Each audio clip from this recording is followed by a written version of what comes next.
Julius Caesar just got cancelled by his own Senate in a viral thread. Imagine this for a second. No swords, no chariots, no battlefield, just Wi-Fi, ancient empires. But with social media, Roman emperors tweeting threats at 3 a.m., Egyptian pharaohs flexing gold on Instagram, Greek philosophers arguing in comment sections like it's a sport. Sounds funny? It gets worse, because if history was already messy, add ego, public opinion, and viral posts, and suddenly empires don't fall in wars, they fall in comment sections. Let's start with Rome. You think modern politics is chaotic? Rome would trend daily. Julius Caesar posts. Just cross the Rubicon, no turning back. Boom, viral. Half the comments. Legend, other half. Dictator alert. Now here's the twist. Brutus doesn't stab Caesar first. He subtweets him. Some people forget who gave them power. Awkward. Then Cassius jumps in. Not naming names, but tyranny smells bad. Now the Senate isn't plotting in secret anymore. They're building hype. Polls, threads, hashtags I save their public starts trending. And Caesar? He ignores it, because powerful people always think they're untouchable, until the internet proves otherwise.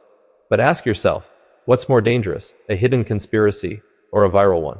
Now shift to Egypt. Cleopatra doesn't just rule, she curates. Her Instagram? Perfect. Golden lighting, exotic aesthetics, captions like power is an art. But here's where it gets strategic. She posts with Julius Caesar, then later with Mark Antony. Same pose, same smile, different man, comments explode. Wait, weren't you just with Caesar? Queen playing chess while others play checkers. And she leans into it, because attention is power. There's a problem. Rome is watching. And in Rome, perception decides loyalty. So when Octavian sees this, he doesn't declare war immediately, he launches a smear campaign. Cleopatra is controlling Antony. Now it's not a war of armies, it's a war of narratives. And guess what wins faster? Be honest, if you saw that online, who would you believe? Now Greece, the land of philosophy, or the original Reddit. Socrates posts a simple question. What is truth? Big mistake. Plato replies with a 20-post thread. Aristotle fact-checks both of them. Then random citizens jump in. This guy thinks too much. Ban him. And suddenly, Socrates isn't teaching anymore. He's trending, but not in a good way, because public opinion shifts fast. And Athens? It prides itself on democracy, which means the crowd decides. So when enough people say, this guy is dangerous, that's it. Trial, judgment, execution, not because he lost an argument, but because he lost the algorithm. Scary thought. What if truth doesn't matter? Only what goes viral.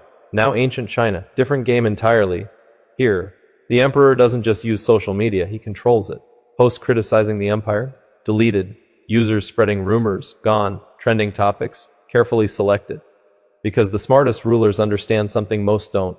Information is power. If Rome was chaotic, and Greece was loud, China was silent.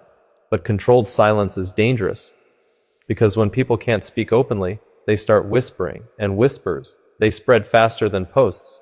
So rebellions don't trend publicly. They grow quietly, until one day, they explode. So what's worse? Too much freedom, or too much control? Now here's where it all connects. Every empire had power. But social media adds something new. An audience.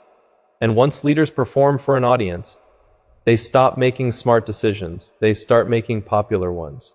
Caesar ignores warnings to look strong. Cleopatra plays image over strategy. Athens follows the crowd over truth. China suppresses voices until pressure builds. Different empires. Same mistake. They stop thinking long term and start reacting. In real time, here's the uncomfortable truth. If ancient empires had social media, they wouldn't last longer. They'd collapse faster. Because their biggest weakness was never enemies, was ego, and social media amplifies ego to a dangerous level. So maybe the real question isn't, what if ancient empires had social media? It's this. If powerful civilizations couldn't handle attention, what makes us think we can? Because history didn't change. The tools did. And the game? It just got faster.